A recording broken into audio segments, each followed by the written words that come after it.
गांव की तंग गलियों में रहने वाली मैं सुनीता आज भी उस दिन को याद करके कांप जाती हूँ। वो दिन मेरी जिंदगी का सबसे दर्दनाक दिन था। मेरी उम्र मात्र 24 साल थी। शादी को 3 साल भी पूरे नहीं हुए थे कि किस्मत ने मुझे विधवा बना दिया। पति की अचानक मौत ने जैसे मेरे दुनिया को ही उजाड़ दिया। मैं भी संभल भी नहीं पाई थी कि मेरी सास सरोज देवी ने मेरे जीवन से सारी उम्मीदें छीन ली। एक दिन मेरे लिए रिश्ता लेकर कुछ लोग घर आए। वे लोग पढ़े लिखे थे, काफ़ी अच्छे खानदान से थे। उन्होंने कहा कि विधवा विवाह होना चाहिए और सुनीता जैसी लड़की को दोबारा घर परिवार मिलना चाहिए। लेकिन सरोज देवी ने गुस्से में तमतमाते हुए कहा, हमारे यहाँ विधवा की शादी नहीं होती। ये रिवाज हमारे घर में कभी नहीं रहा और न रहेगा। उनकी आंखों से अंगार झलक रहे थे। रिश्तेदारों ने समझाने की कोशिश की, पर सास ने किसी की एक न सुनी। जब रिश्तेदार जाते जाते बोले, बहन जी आप बहुत जालिम हो, लड़की की उम्र ही क्या है, अभी पूरी जिंदगी पड़ी है, तो सास ने दरवाज़ा पटक कर बंद कर दिया। लेकिन असली कयामत तो मेरे ऊपर टूटी। जैसे ही मेहमान चले गए, सरोज देवी ने झाड़ू उठाई और मुझे पीटना शुरू कर दिया। तू चाहती है लोग मुझे ताना मारे कि मेरी बहू दोबारा ब्याही गई? आज के बाद किसी के सामने अपना मुंह मत दिखाना। उनके वार इतने जोरदार थे कि मेरे शरीर पर नीले निशान पड़ गए। मैं चुपचाप मार खाती रही, आवाज तक नहीं निकाली।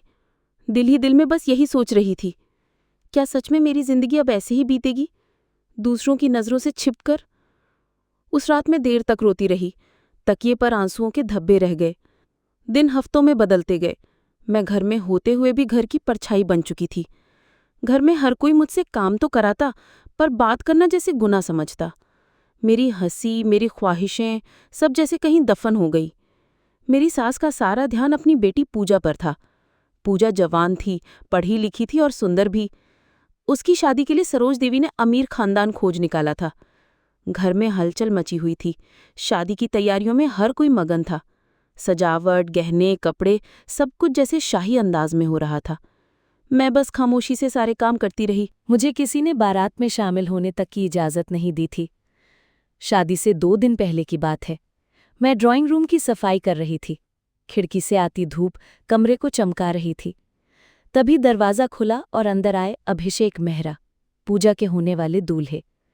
मैं चौंक गई, जल्दी से सर झुका लिया और सफाई में लग गई। लेकिन तभी मुझे एहसास हुआ कि वो मुझे घूर रहे हैं। उनकी आंखें जैसे पत्थर बन गई थीं। वो कुछ बोलना चाह रहे थे, पर शब्द गले में अटक गए। मैं डर के मारे कमरे से बाहर निकल गई। उस दिन का उनका अजीब सा व्यवहार मेरे दिल में कहीं गहरी हलचल छोड़ गया। 2 दिन बाद बारात आ गई।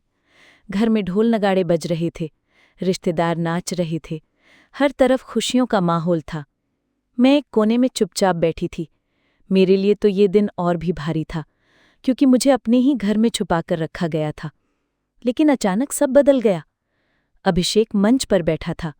उसने चारों ओर नजर दौड़ाई और अचानक ऊंची आवाज में कहा, सुनीता कहाँ है? सारा हॉल सन्नाटे में डूब गया। मेरे शरीर में जैसे बिजली दौड़ गई। मैं उस समय सबसे पीछे एक कोने वाली मेज के पास बैठी थी। उसका यूं नाम लेना मेरे लिए किसी तूफान से कम नहीं था। कुछ पल तक मैं पत्थर बनी बैठी रही, लेकिन अभिषेक फिर बोला, आंटी, सुनीता को बुलाइए। उसकी आवाज में आदेश था और जिज्ञासा भी। सरोज देवी तमतमाती उठीं। सबकी नजरें उन पर टिक गईं।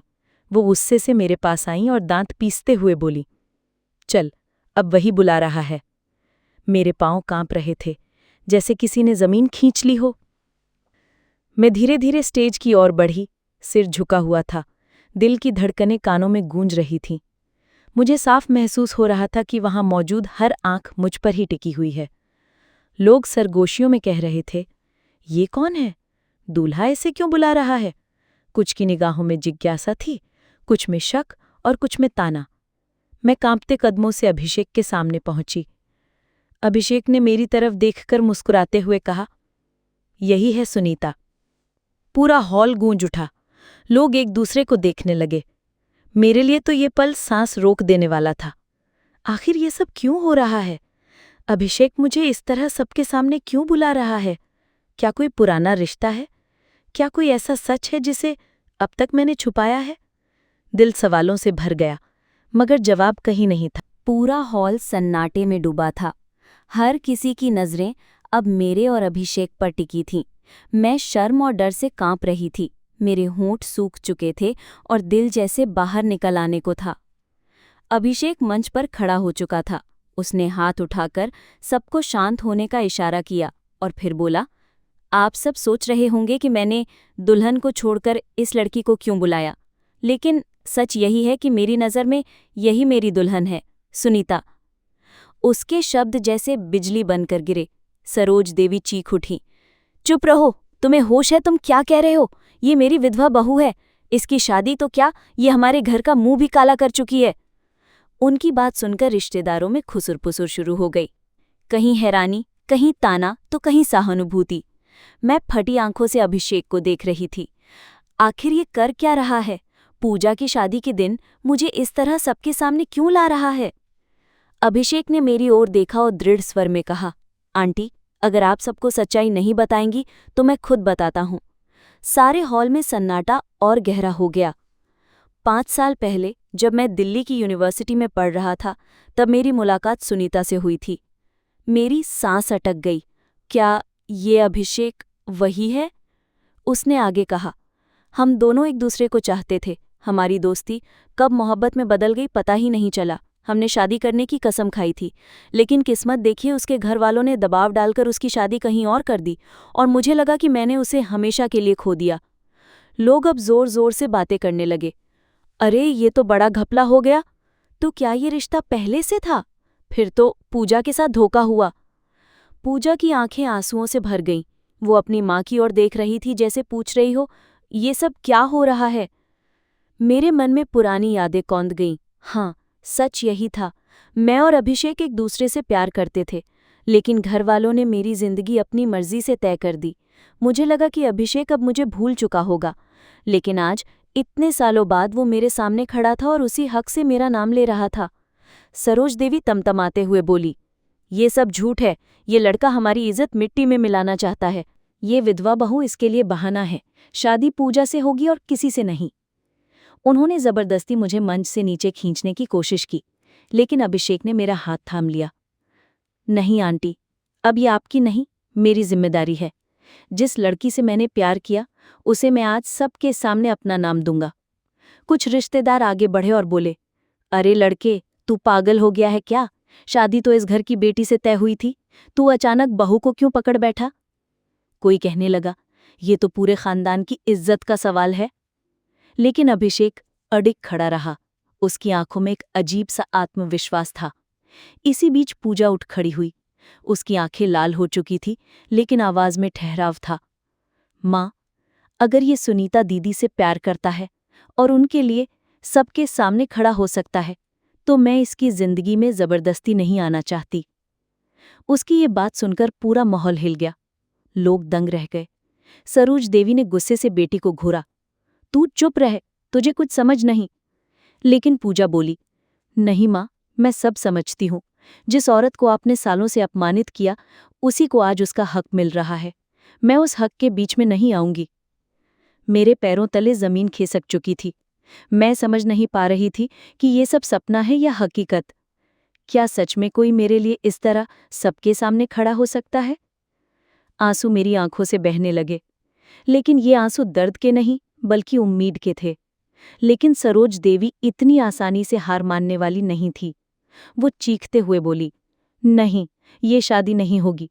अगर इसने इस विधवा को अपनाया तो मैं सब रिश्तेदारों के सामने अपने हाथ की नस काट लूंगी। उनकी धमकी से चारों ओर हलचल मच गई। रिश्तेदार डर गए। कुछ लोग अभिषेक को समझाने लगे कि लड़के, तू अपनी जिद छोड़ दे, बुजुर्ग औरत का खून तुम्हारे सिर पर लगेगा। अभिषेक का ऐलान। लेकिन अभिषेक ने मेरी ओर देखते हुए दृढ़ स्वर में कहा, अगर किसी की इज्जत मिट्टी में मिल रही है तो वो सुनीता की है, जिसकी जिंदगी आपने कैद कर दी। मैं अब और चुप नहीं रह सकता। चाहे कुछ भी हो, ये मेरी दुल्हन बनेगी और मैं इसे सबके सामने अपनाऊंगा। उसने मेरे कांपते हाथों को कसकर थाम लिया। पूरा हॉल हक्का बक्का रह गया। रिश्तेदार बड़बड़ा रहे थे। कुछ लोग विरोध कर रहे थे तो कुछ धीरे धीरे उसकी हिम्मत की तारीफ भी कर रहे थे। माहौल गर्मा चुका था। हर कोई जानना चाहता था कि आगे क्या होगा। क्या सरोज देवी सच में अपनी धमकी पूरी करेंगी? क्या रिश्तेदार इस रिश्ते को मानेंगे? और क्या मैं, अपने दिल की सुनने की हिम्मत जुटा पाऊंगी? हॉल का माहौल युद्ध भूमि जैसा था। एक तरफ अभिषेक खड़ा था, मेरे हाथों को थामे, हिम्मत और प्यार के साथ। दूसरी तरफ सरोज देवी थी, क्रोध और अहंकार से भरी, मानो पूरी दुनिया को चुनौती देने को तैयार। रिश्तेदारों में खुसर-फुसर हो रही थी। किसी की नज़र मुझ पर थी, किसी की अभिषेक पर। हर कोई सोच रहा था, अब आगे क्या होगा। सरोज देवी ने जोर से चिल्लाकर कहा, अगर इस घर की बहू को तूने दुल्हन बनाया तो मैं यहीं सबके सामने अपनी जान दे दूंगी। लोग मेरी लाश पर से गुजरकर तेरी शादी देखेंगे। उनकी आवाज में दर्द कम और हट ज्यादा था। रिश्तेदार घबरा गए। कुछ औरतें उन्हें पकड़ने लगीं। अरे बहन, आप होश में आइए, शादी का घर है, अब शकुन मत कीजिए। पर सरोज देवी की आंखों में पागलपन था। अभिषेक ने गहरी सांस ली और सबके सामने बोला, आंटी, अगर आप मुझे अपना बेटा मानती हैं तो मेरी खुशी को समझिए, और अगर आप मानने से इनकार करती हैं तो मैं भी अब पीछे नहीं हटूंगा। सुनीता ही मेरी दुल्हन बनेगी, चाहे पूरी दुनिया विरोध करे। उसके शब्दों में इतनी दृढ़ता थी कि कुछ रिश्तेदार चुप हो गए। कोई कोई कहने लगा, लड़का सही कह रहा है, लड़की की जिंदगी क्यों बर्बाद कर रहे हो? आजकल का जमाना बदल गया है, विधवा भी इंसान है, उसका भी हक है। तभी पूजा मंच पर आ गई। उसने रोते हुए अभिषेक और मेरी ओर देखा, फिर माँ की ओर मुखातिब होकर बोली, माँ, आप हमेशा कहती थीं कि औरत की इज्जत सबसे बड़ी होती है, फिर आज आप सुनीता दीदी को क्यों अपमानित कर रही हैं? अगर अभिषेक दीदी को चाहता है तो हमें इसे स्वीकार करना चाहिए। पूजा की आवाज में दर्द भी था और सच्चाई भी। उसकी बात ने कई रिश्तेदारों का दिल पिघला दिया। लेकिन मैं अब भी कांप रही थी। क्या सच में ये सब मुमकिन है? क्या मेरी किस्मत मुझे दोबारा घर परिवार दे सकती है? मेरे मन में डर भी था कि कहीं अभिषेक की ये जिद उसकी जिंदगी को बर्बाद न कर दे। मैंने धीरे से उससे कहा, अभिषेक, कृपया मेरी वजह से इतना बड़ा कदम मत उठाओ। मैं इस अपमान को सह लूंगी, लेकिन तुम्हारी जिंदगी बर्बाद होते नहीं देख सकती। अभिषेक ने मेरी आंखों में देखते हुए कहा, सुनीता, अगर मैंने आज तेरा साथ छोड़ दिया तो जिंदगी भर खुद को माफ नहीं कर पाऊंगा। तो मेरी मोहब्बत है और यही सच है। सरोज देवी अब बुखला चुकी थी। उन्होंने चाकू उठाने की कोशिश की ताकि सचमुच सबको डराया जा सके, लेकिन तभी पूजा और 2-3 औरतों ने उन्हें पकड़ लिया। रिश्तेदार चिल्लाने लगे, बस करो बहन, पागलपन मत करो, लड़के और लड़के की खुशी में अड़चन मत बनो। धीरे धीरे माहौल बदलने लगा। जितने लोग पहले विरोध कर रहे थे, अब उनमें से कई अभिषेक के पक्ष में खड़े होने लगे। गांव के बुजुर्ग भी वहां मौजूद थे। उन्होंने हाथ उठाकर सबको शांत किया और कहा, हमने जिंदगी में बहुत अन्याय देखे हैं। औरतों को हमेशा परंपराओं की बेड़ियों में बांध कर रखा गया है, लेकिन आज पहली बार किसी ने इन बेड़ियों को तोड़ने की हिम्मत की है। हम सब इस रिश्ते को आशीर्वाद देते हैं। उनकी ये बात सुनकर पूरा माहौल बदल गया। तालियों की आवाज गूंज उठी। अब सबकी नज़र मुझ पर थी। क्या मैं हाँ कहूंगी? क्या मैं सचमुच अभिषेक का हाथ थाम लूंगी? मैं कांपते होठों से बोली, अगर ये सचमुच मुझे अपना बनाना चाहता है तो मैं भी अब डर कर पीछे नहीं हटूंगी। मैंने जिंदगी भर अपमान सहा है, लेकिन अब मैं अपनी किस्मत खुद लिखना चाहती हूँ। मेरी ये बात सुनकर अभिषेक की आंखें चमक उठीं। पंडित जी को तुरंत बुलाया गया। मंच पर ही मंडप सजाया गया और उसी भीड़ के सामने जहां मुझे अपमानित करने के लिए लाया गया था, वहीं पर मेरी शादी अभिषेक से करा दी गई। जब मेरे गले में वरमाला पड़ी तो लगा जैसे मेरी टूटी हुई जिंदगी फिर से जुड़ गई हो। मेरे आंसू अब खुशी के थे। सरोज देवी को ये सब स्वीकारना बेहद मुश्किल था। वो जमीन पर बैठकर रोने लगी, लेकिन धीरे धीरे उनके चेहरे पर भी थकान झलकने लगी। शायद उन्हें एहसास हो चुका था कि उनका अहंकार आखिरकार टूट गया है। पूजा ने आकर उनका हाथ पकड़ा और बोली, माँ, अब मान भी लीजिए, दीदी की खुशी ही हमारी खुशी है। सरोज देवी ने थके स्वर में कहा, ठीक है, अगर यही सबकी मर्जी है तो मैं क्या कर सकती हूँ। मेरी जिंदगी का नया अध्याय शुरू हो गया। जो मैं कभी सोच भी नहीं सकती थी वो हकीकत बन चुका था। जिस समाज ने मुझे विधवा कहकर परछाई बना दिया था, उसी समाज के सामने मुझे एक नई पहचान मिली, अभिषेक की पत्नी, एक सम्मानित औरत। उस रात जब सब शांत हो गया, मैं खिड़की के पास बैठी थी। चांदनी मेरी हथेली पर पड़ रही थी, जहां अभिषेक का हाथ अब हमेशा के लिए थमा हुआ था। कभी कभी जिंदगी सबसे बड़ी लड़ाई हमें दूसरों से नहीं बल्कि अपनी हिम्मत से लड़नी पड़ती है। अगर इंसान सच और प्यार के लिए डटा रहे तो दुनिया की कोई ताकत उसे हार नहीं सकती। मेरे आंसुओं की आखिरी बूंद गिरी और मुस्कान में बदल गई। अब मेरी जिंदगी सचमुच मेरी थी। ये कहानी सिर्फ सुनीता की नहीं है, ये हर उस औरत की कहानी है जिसे समाज की पुरानी परंपराओं ने बेड़ियों में बांधा। लेकिन सच ये है कि औरत भी इंसान है, उसके सपने हैं, उसकी इच्छाएं हैं और उसे भी जीने का पूरा हक है।